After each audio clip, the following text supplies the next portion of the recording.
廣府話入邊啊，表達成功、順利、好辦呢一類咁嘅意思咧，有個好特別嘅講法，就係掂。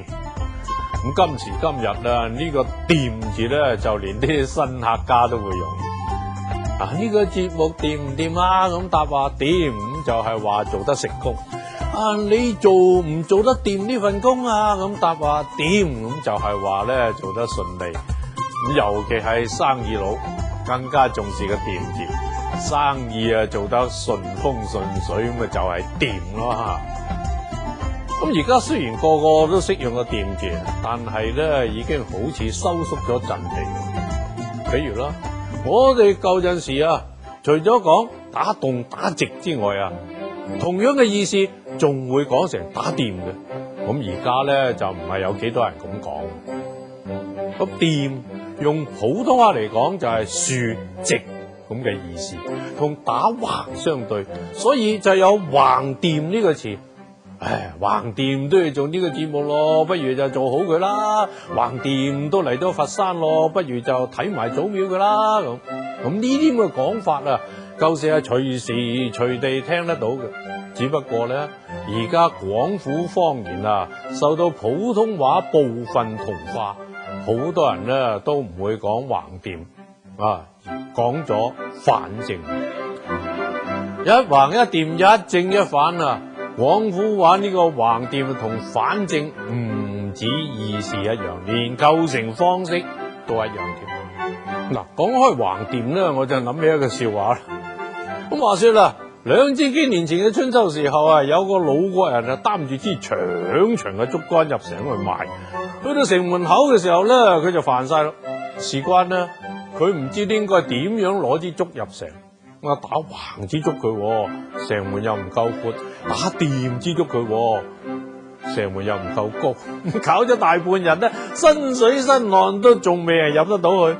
咁當其時咧，就有個老人家行過啊，見佢咁無助，就同佢講啦：後生仔，唔好話我唔教精你啦。既然係支竹竿長，城門細咯，你鋸開支竹佢，咁咪入得去咯。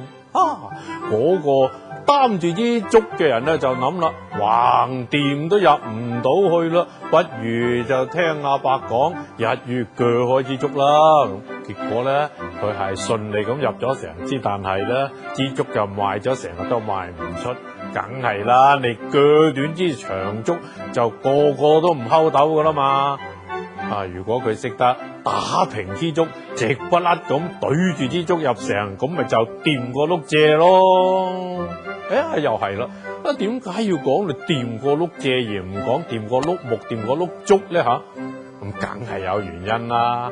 因為蔗除咗直啊，仲好甜，甜同掂嘅發音咧又好相近嘅。廣府人啊中意玩下小聰明，就借埋甜嘅意思嚟一齊講，外形就掂過碌蔗，味道啊甜過碌蔗，咁唔係就真係掂到唔掂咯。咁講開廣府人嘅小聰明啊，我就仲要向大家講聲對唔住先。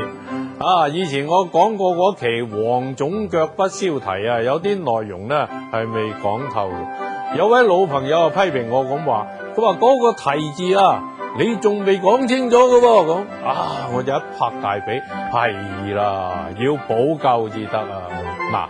今日咧就借呢個機會啊，補救一下啦。黃種腳不消蹄嗰個蹄字啊，係同牛蹄馬蹄嗰個蹄字同音嘅。廣府人咧慣細細係借住同音字嚟玩下嘅。所以咧，黃種腳不消蹄嘅第一個相關就應該係話嗰隻蹄，即係話嗰隻腳黃種之後冇得消。第二個，然後先至係用唔好蹄隻腳嚟相關到唔好蹄嗰件事。相關之外啊，仲有相關，你話幾咁生鬼咧？咁廣府話嘅特色咧就係咁噶啦。聯想就好豐富，而且咧佢可能幾個好生鬼嘅聯想疊埋一齊。黃種腳不燒蹄同埋掂過碌蔗都係個好例子嚟。咁呢啲咁嘅語言特色最能夠反映廣府人思維靈活嘅優點。我哋廣府人好好咁發揚呢個優點廣府地區想唔發都幾難咯。今日嘅越講越過癮係咪好掂呢？下一期我哋會講及第粥同埋揚州炒飯。嗱，及第粥呢可能好多人都會知道，但係揚州炒飯居然係出自我哋廣東而唔係揚州噃，係咪大跌眼鏡呢？越講越過癮，記住收睇啦！